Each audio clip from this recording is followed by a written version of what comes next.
Let's jump right into this explainer. The 2026 football season was absolute madness, right? We're taking the raw, unfiltered chaos of the year's best matches and structuring it into one thrilling narrative. No fluff, just the most explosive moments broken down so we can truly appreciate how these unforgettable highlights actually unfolded. Okay, skipping the pleasantries, let's hit peak adrenaline right out of the gate. Listen to this. Oh my word, what a finish. He's done it again. What an absolutely sensational free kick. You can literally hear the commentator losing their mind. This right here, this is the essence of top-tier football. It's that split second where all structure just evaporates, and a single player produces something so wild, the entire broadcast booth goes into absolute pandemonium. Section 1. Magic and milestone goals. Individual brilliance on the pitch. So, what do we actually mean by individual magic? Picture this sequence. Arda Güler, who, remember, already scored from inside his own half earlier in the year, is just lurking, waiting. Then, Konrad Laimer leaves this heavy, honestly reckless challenge on Brahim Diaz. Huge mistake, because what happens next? Güler steps up and completely capitalizes with a breathtaking free kick finish. It perfectly illustrates why giving away fouls in dangerous positions against elite talent is practically a death sentence. He punished that momentary lapse with a strike that left everyone absolutely breathless. From a moment of pure, youthful magic, we pivot to relentless, season-long consistency. 50. This isn't just a stat, it's the ultimate milestone of the year, achieved by England's talisman. Hitting 50 goals in a single campaign, that puts you in a completely different stratosphere of football history. Listen to the historic call. Goal number 50 for the season for England's talisman and Bayern beast. Harry Kane found just a sliver of room in the penalty area and absolutely gobbled it up. The way he cemented that 50th goal was just so clinical, a total testament to his lethal positioning. Hearing the number 50 is one thing, but hearing the broadcasters scream it with such fierce validation, that really hits home just how massive this achievement was. But hey, the magic wasn't just Kane breaking records or Güler hitting crazy set pieces. We saw spectacular individual highlights all over Europe. Kai Havertz deciding to just take matters into his own hands, ripping the net with a stunning strike from outside the box.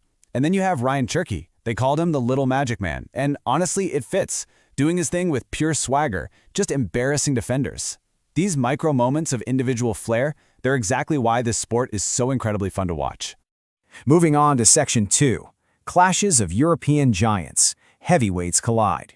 When we map out the frenetic commentary from these heavyweight clashes, some really distinct tactical outcomes start to pop. Real Madrid leveraging the sheer pace of Vinicius Jr., Mbappé, and Brahim Diaz to gobble up chances and secure crucial leads. Bayern Munich using Kane, Musiala, and Luis Díaz to apply suffocating heavy pressure. And then, sharply contrasting with all that success, you have PSG. We see Marquinhos and Nuno Mendes really struggling, showing how a team packed with immense talent can still completely buckle and concede late goals when targeted by relentless runners. Let's break those successful giants down a bit more, because comparing their offensive approaches reveals two uniquely terrifying philosophies.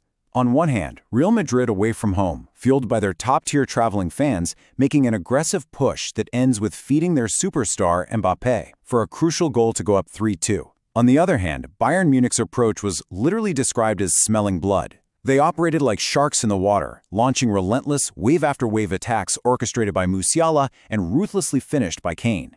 Two entirely different philosophies, but man, both were incredibly lethal. Now, on the flip side of that dominance, what happens when the pressure just becomes too much? PSG faced an intense structural collapse. And it wasn't bad luck, it was a cascading tactical failure. Nuno Mendes looked totally overwhelmed, completely unsure of how to defend the intricate corner work. You had Marquinhos trapped, hesitant to even commit to a tackle because he was already on a yellow card. And that hesitation, it allowed Michael Olise to easily whip a shot right past the defense, leading to a devastating late strike converted by the champions of Europe. It's a fascinating look at how top-tier attacks actively hunt down positional weaknesses. But even amidst all this high-level tactical chess, sometimes these giant matchups are defined by pure, unadulterated instinct. I mean, the true highlight of these clashes was a jaw-dropping touch from Luis Díaz that sparked absolute pandemonium. The commentators screaming, "Oh, what a touch, Luis Díaz, he scored it, what a goal from Bayern Munich." Even though the offside flag eventually went up, the sheer audacity to attempt that connection and pull it off in such a high-stakes environment is exactly what makes European nights absolutely legendary. Section 3. The ultimate dramatic comebacks. Fight until the final whistle. So tracking the absolute chaos of Manchester United's defining match against City reveals this incredible emotional roller coaster. Just look at the timeline. Falling behind early in the blistering heat of the clash, then a mid-game spark of hope and an equalizer, the frantic, pulse-pounding pressure from City in the final minutes, and finally, an outstanding, defining stoppage-time strike to take the lead. Breaking it down step by step really puts into perspective the massive psychological mountain a team has to climb to pull off a comeback like this. Right in the middle of that crazy progression, you absolutely need a catalyst. Bruno Fernandes was the anchor of this comeback, stepping up exactly when United desperately needed to claw their way back in. As the call went, super onto him and equalizes for Manchester United, Fernandes to row again. It takes a very specific kind of leadership to grab a chaotic game against a massive rival by the scruff of the neck and force your team back onto level terms. Once that equalizer hit the back of the net, the game was perfectly balanced on a knife edge. The momentum had completely shifted. The commentary captured that unbelievable anxiety and anticipation with one high-stakes question. United now looking for a winner, needing a winner. Can they provide it? That is the ultimate tension of football distilled into a single sentence. You've got the momentum, you've got the belief, but do you have that final killer instinct? And wow, did they ever answer it. What a goal that is. Outstanding. That's the way to strike back. They didn't just scrape by, they secured a legendary victory with an absolute highlight reel finish. It was the perfect cap to a year completely defined by this kind of relentless, heart-stopping drama. So I'll leave you with this to chew on.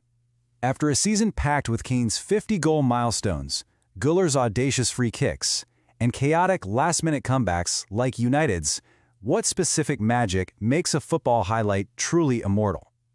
When the dust finally settles on 2026, which of these explosive micro-narratives will you be talking about years from now? Is it the raw numbers, the tactical brilliance, or just the unbelievable emotion? Thanks for hanging out with me for this explainer. Keep analyzing the beautiful game